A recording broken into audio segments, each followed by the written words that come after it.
Welcome into the sports news once again. This is Dennis Anderson. We are joined by from Chosen Few Gym for Chosen Few 12, October 7th. Now, Dennis, thanks for joining us. First off, you're going to be fighting at 155 the featherweight, or lightweight, sorry.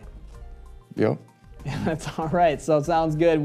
So now it's interesting that we had you on, before we've talked to you, before pre-fights and all that stuff. And the last time we saw you, we weren't sure if you're going to fight again. It sounded like that was going to be your last fight. Tell us about that journey. Why are you continuing to fight?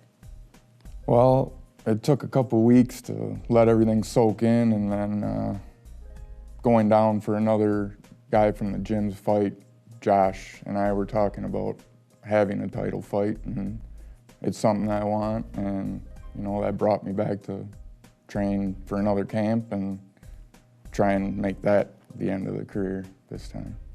I was going to say, at some point, if you're going back into it, maybe there's someone in your ear saying there's a title fight potentially coming up. So how far away do you think you are from maybe reaching that as a possibility for you?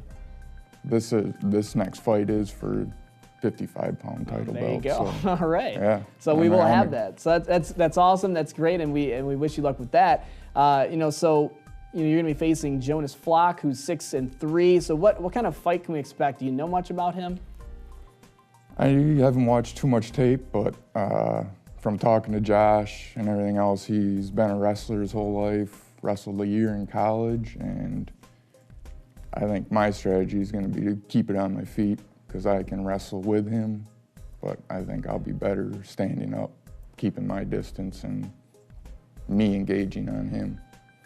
Got it. Yeah, and techniques. You learn different things over the course of your career, and I think you were telling me 14 years you've been fighting, and there's got to be things that maybe changed in terms of whether it's your training or just your techniques that you use. What's kind of changed for you over the years in your fighting career?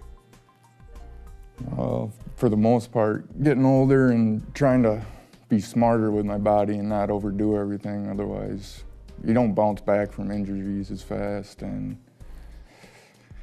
it's harder going against younger guys. The whole gym, the Chosen Few Gym, is a bunch of younger, up-and-coming guys, and I'm pretty much the oldest one there. So it's hard to keep up with them, but if you're smart about it and keep your body in shape, it ain't as bad as everybody thinks. So. And what can we expect from the fight? What's your ultimate goal? You want to finish quick, take a long time? Faster the better, I guess. I've never been 5 rounds. I've only been the distance one time. So, 2-3 rounds, I think I'll end up finishing them. And that'd be Dennis Anderson, Chosen Few. We'll see you October 12th. Thanks for checking in with us today, and we will have more of the sports news after this.